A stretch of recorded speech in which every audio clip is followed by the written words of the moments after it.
Itu namanya pemerasan, tapi bersembunyi di balik izin dari otoritas jasa keuangan. 28 juta, ngeri gak itu? Ya, ada lagi yang minjam 20 juta, cicilannya juga 4 tahun. Sebulannya berapa? Ini penjahat berizin.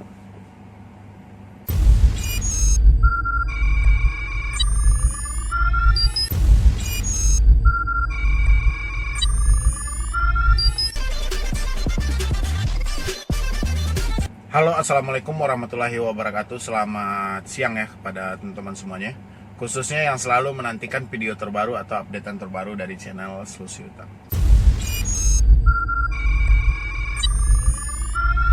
Jadi kali ini ya cukup banyak ya yang bertanya di sini tentang pinjol legal, bukan pinjol ilegal lagi tapi legal gitu loh.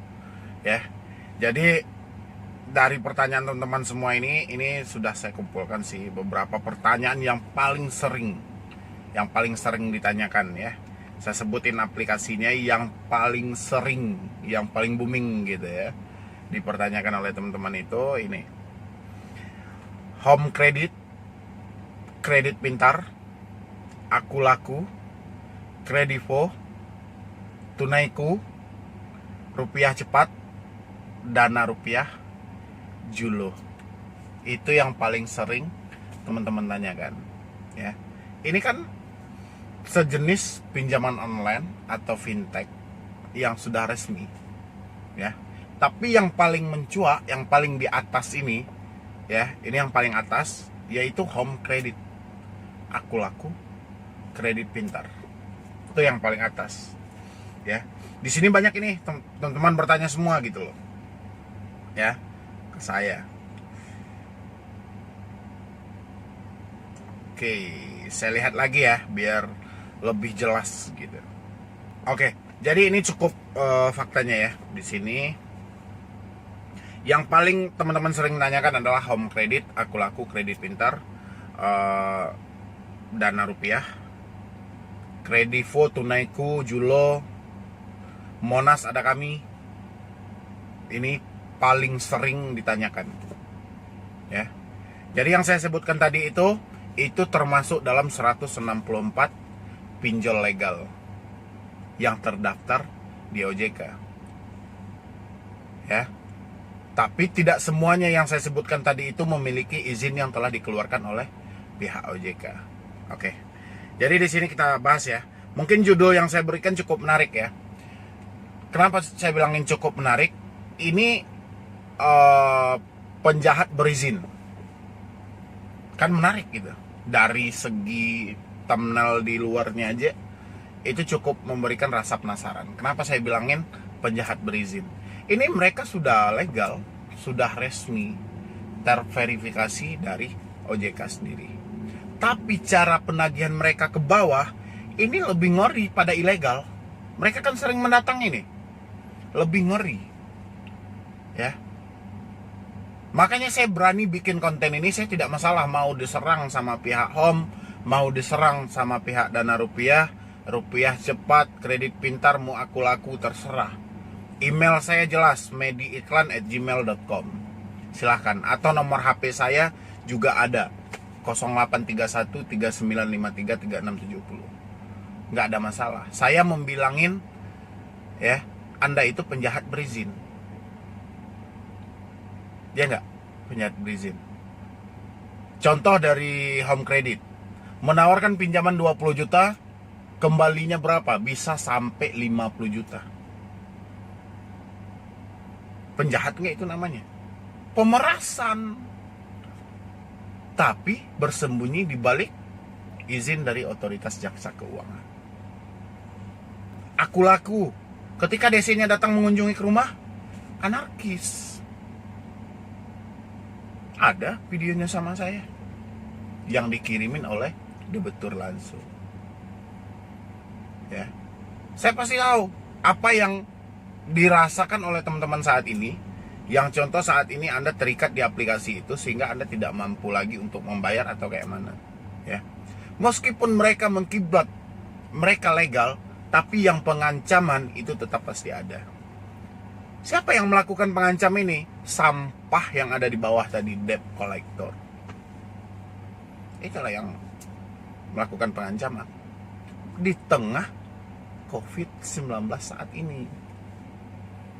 Ya enggak? Makanya saya bilangin, ini agak sedikit seru sih pembahasan kita. Tapi untuk teman-teman semuanya yang belum support channel ini, silahkan disupport dulu gitu loh. Biar saya makin semangat, karena bukan Anda aja yang diteror, saya juga diteror gitu loh.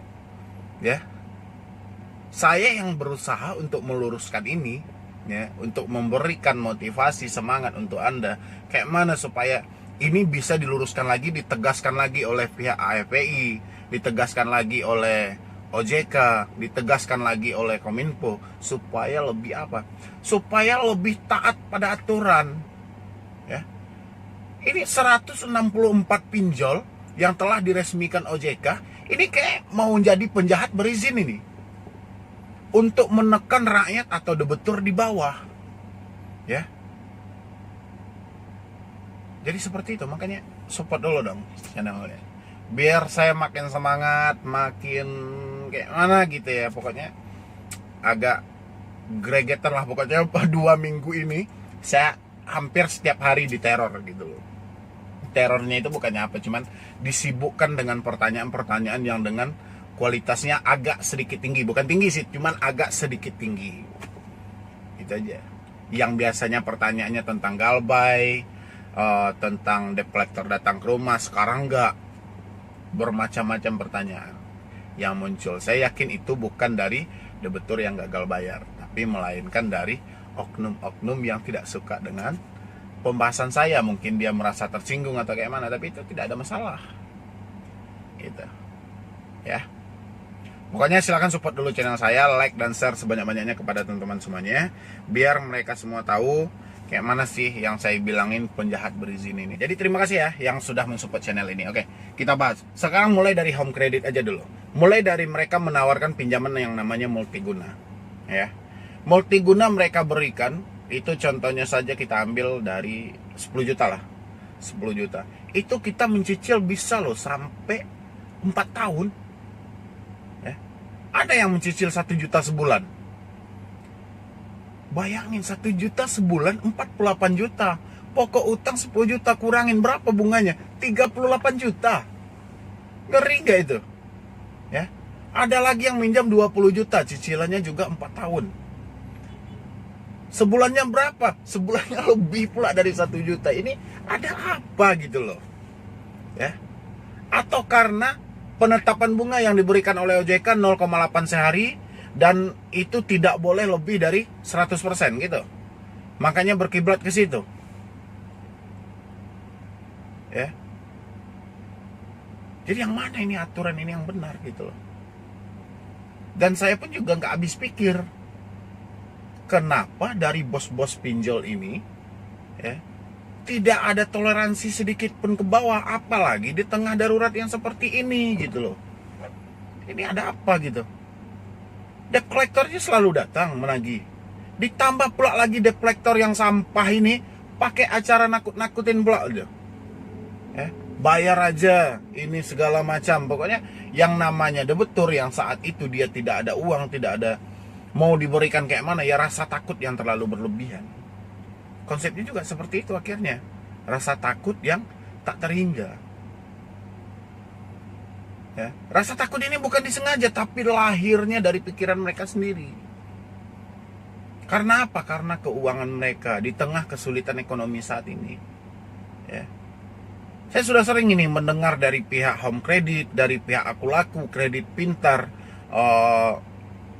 Monas, Julo, Kredivo, Tunaiku, datang ke debitur ke bawah.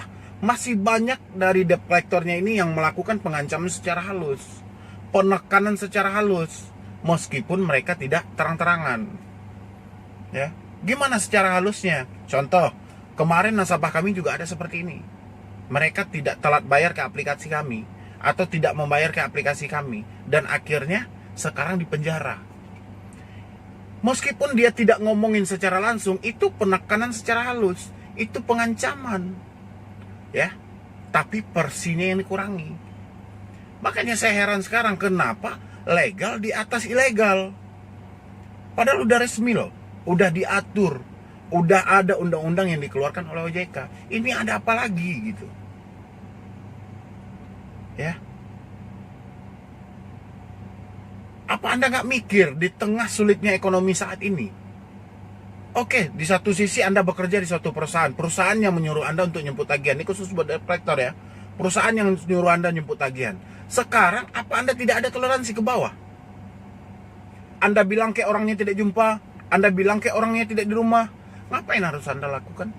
Intimidasi. Ngapain harus Anda tekan? Kita sama-sama manusia loh. Ya.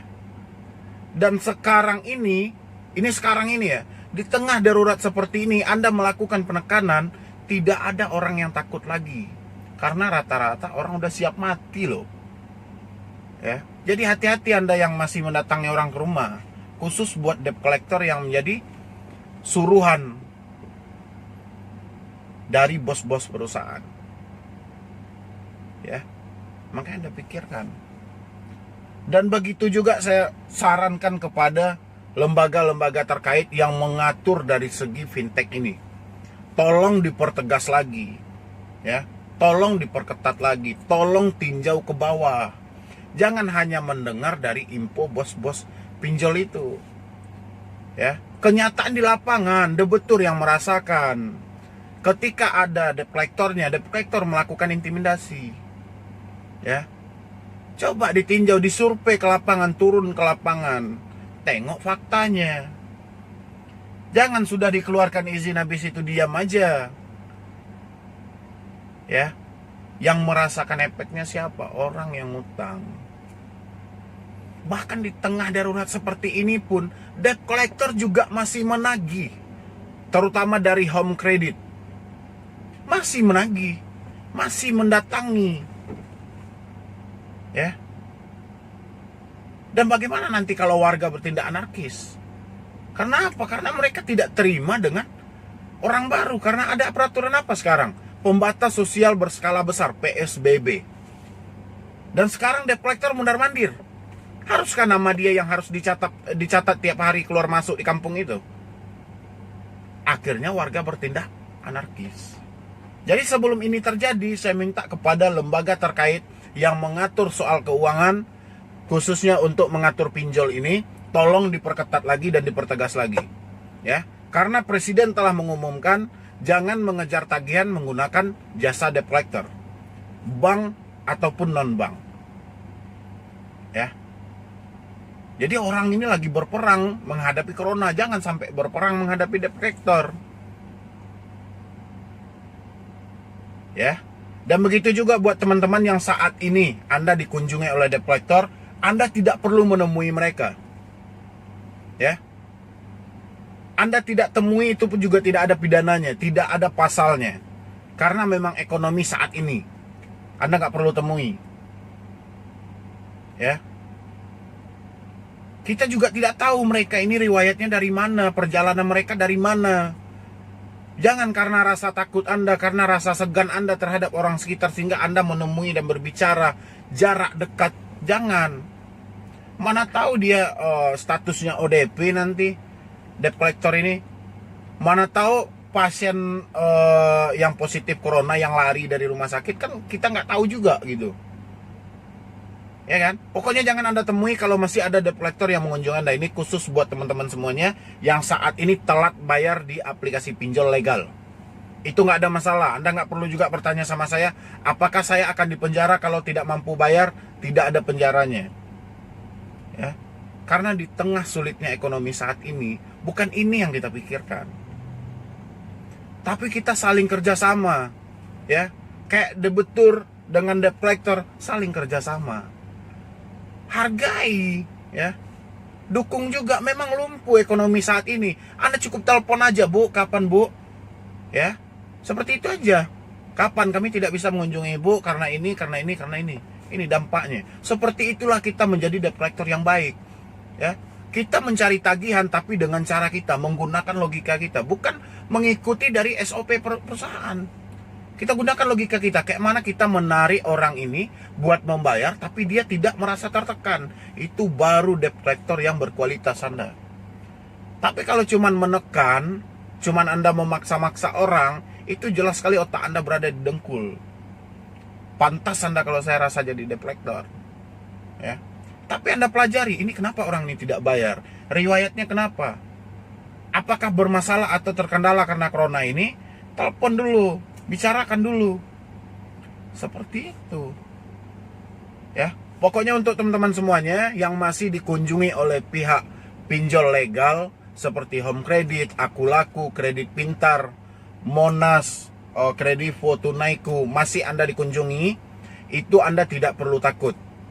Kalau ada mereka melakukan penekanan atau pemerasan di bawah, Anda silakan rekam.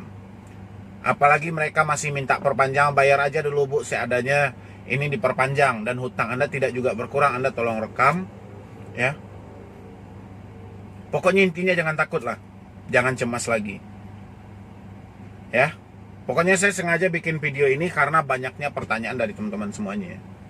Terutama DC Home Credit yang selalu mengunjungi. Akulaku. Ya. Tapi yang mayoritas ada seluruh Indonesia itu adalah Home Credit.